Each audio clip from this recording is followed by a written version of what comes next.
अस्सलाम वालेकुम। मेरे कचनार पार्क के कुछ दोस्तों की जो कमिटमेंट टू हेल्थ है ना, commitment to their body, commitment to their family, वो काबिल रश्क है, काबिल तकलीद है। आज मैं जैसे ही बारिश के बाद कचनार में गया और वहाँ मेडिटेशन शुरू किया। आपको पता है योगा के 3 हिस्से होते हैं ना, पहले मेडिटेशन और यानी मुराकबा, उसके बाद आपने सांस लेनी होती है, सांस की एक्सरसाइजेस करनी होती हैं, और उसके बाद फिजिकल एक्सरसाइजेस।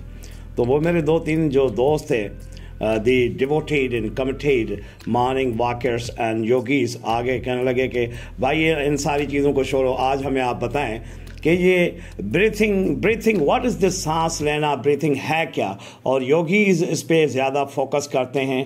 तो अगर कोई बंदा गलत नमूने से सांस ले तो उसे क्या होता है। तो मैंने कहा यार आप देखो, जो भी बंदा गलत नमूने से सांस लेगा तो उसको यकीनन थकावट होगी, ठीक है ना, थकावट होगी, और उसी का उसके दिल पे दबाव, जैसे खतरात बढ़ने का खदशा होता है। और जब आपके दिल हार्ट और लंग्स पे ना ये दबाव बढ़ जाए तो आपके पूरे जिस्म में ना तनाव, स्ट्रेस पैदा हो जाता है। और जब स्ट्रेस पैदा होने का खदशा हो या रद्द अमल के तौर पे कॉर्टिसोल क्या है, इस प्राइमरी स्ट्रेस हार्मोन, और वो फिर क्या करता है कि इंक्रीज करता है शुगर को या ग्लूकोज को आपके ब्लड के अंदर एंड ब्लड स्ट्रीम। तो ये सबसे बड़ी बंदे को ना तकलीफ होती है। उसके बाद उन्होंने कहा क्या सर कोई बीमारियां भी होती हैं, what diseases somebody has to contract, अगर वो इरेगुलर ब्रीथिंग कर रहा है। तो मैंने कहा कि यार उससे लंग्स की प्रॉब्लम होगी, और छोटे बच्चों में ना कोप स्पेशली इन चिल्ड्रन जो ये बीमारी होती है वो होगी। लंग कैंसर का खतरा होता है यानी गलत इरेगुलर सांस लेने से, और प्लेसी की बीमारी जो है जिसमें इन्फ्लेमेशन होती है लंग्स वगैरह के इर्द गिर्द में ना, तो वो बीमारी हो सकती है। और पल्मोनरी एडीमिया, जिसमें आपके लंग्स में ना वो एक फ्लूइड सा मादा बहुत ज़्यादा हो जाता है। और उसके अलावा और बहुत सारी जैसे बीमारियाँ होती हैं यानी इरेगुलर सांस लेने से। तो उसके अलावा अगर आप बैड ब्रीथिंग करते हैं, नॉट प्रॉपरली ब्रीथिंग बैड, तो आपके यहाँ sleeping, you are always sleeping, you feel sleepy. आप ऑफिस में भी हो, you feel sleepy, you are at business, you are sleepy. और क्रॉनिक माउथ ब्रीथिंग जो है ना, उससे आपके यहाँ गम्स की डिजीज़ वगैरह ये भी आपको हो सकती है। और छोटे बच्चे अगर वो प्रॉपरली नहीं है या ब्रीथ करते, तो सांस नहीं लेते, तो उनको फेशियल डिफॉर्मिटीज़ भी हो सकती हैं। और उनकी जो ग्रोथ है ना छोटे बच्चों की, वो पुअर ग्रोथ भी हो सकती है when you don't breathe properly। तो फिर दोस्तों ने कहा कि सर और कोई चीज़। मैंने कहा कि यार ये इस मुल्क का अलमिया है कि 10 में से 9 लोग दे ब्रीथ पॉल्यूटेड एयर, यानी आलूदगी में वो सांस लेते हैं, 10 में से 9। और इसके अलावा ये भी एक तहकीक है कि तकरीबन 99% people in our society they don't know how to breathe properly. उनको सांस लेनी, जिस अंदाज से हमें सांस लेनी, ज़्यादातर लोग ये कहते हैं कि यार मैं तो सांस लेता हूँ। मैंने खुद भी बहुत सारे लोगों से पूछा, वो मुंह से सांस लेते हैं ना, ठीक है ना। The nose is for breathing and the mouth is for eating. तो आपने जब सांस लेनी है तो वो नाक से लेनी है, दोनों नॉस्ट्रिल से लेनी है, और ये माउथ इज फॉर ईटिंग, इसे खाने का काम ले जो जिसका काम है।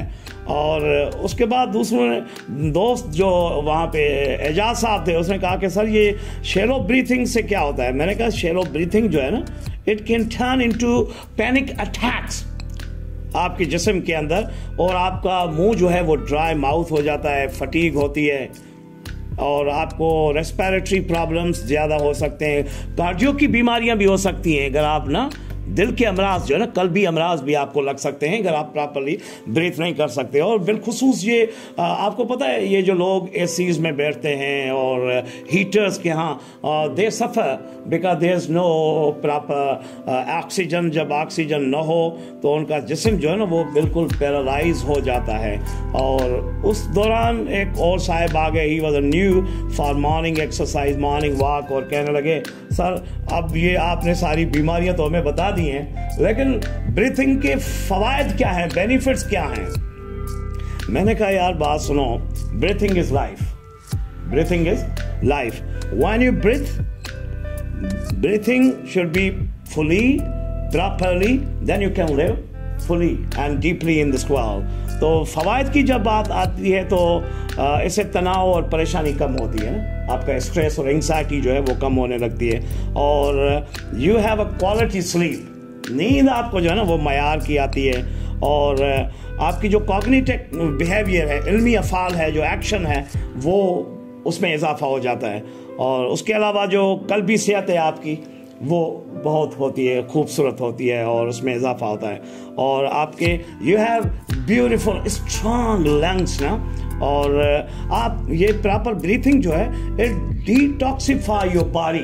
जो जहरीले गंदे सब्सटेंसेस होते हैं या मादे होते हैं आपके जिस्म से, वो उनको निकाल देती है आपकी प्रॉपर ब्रीथिंग। और सबसे बड़ी बात हमारे जिल्द को चमकाती है प्रॉपर ब्रीथिंग ना, it gives glow to your body. और साइनोसाइटिस की जो बीमारी आती है उससे आपको लड़ने की एक शक्ति मिलती है, और वज़न कम करने में, क्योंकि आपके जो एब्डोमेन मस्कुलर्स है ना वो मसल्स वो तेज़ हो जाते हैं, जिसकी वजह से आपका वेट भी कम होने का इसमें बड़ा इम्कान होता है। और क़ुव्वत मुदाफ़ा, because we live in the age of कोविड-19 एंड ओमिक्रॉन, इसमें तो सांस लेना ही जिंदगी है, सांस नहीं लोगे तो जाहिर है वो कुछ होगा जो सुनने में आता है। और ये एंटी एजिंग है, यानी आप प्रॉपरली सांस लेंगे ना, you will never become an age old man. और सबसे बड़ी बात जो है कि एक दोस्त ने कहा कि sir how can I naturally clean my lungs ना, लंग्स को मैं नेचुरली, तो मैंने उसे कहा यार वो आप तो स्टीम थेरेपी करें। स्टीम थेरेपी करने से, भाप देने से भी आपको लंग्स आपके क्लीन हो जाते हैं। और कंट्रोल्ड कफिंग, उससे भी आपके लंग्स क्लीन हो सकते हैं, और जाहिर से जो म्यूकस है, बलगम है जो, वो आपके लंग्स से ड्रेन आउट हो जाएगा। और एक्सरसाइज, तो वहाँ एक और साहब ने कहा कि sir how to be a better nose breather, nose से कैसे। मैंने कहा कि यार उसके लिए the best exercise what I personally consider is brisk walking. Brisk walking, तेज वॉकिंग करो और अच्छी तरह से सांस लो। और when you speak with the terms of yoga, laughter therapy is the best therapy. उसे आपके लंग्स ना आप 35 मिनट्स करें और उधर आप 5 मिनट लाफ्टर थेरेपी करें, आपको इतनी ऑक्सीजन मिलेगी कि you will have a full day full of life and full of energy.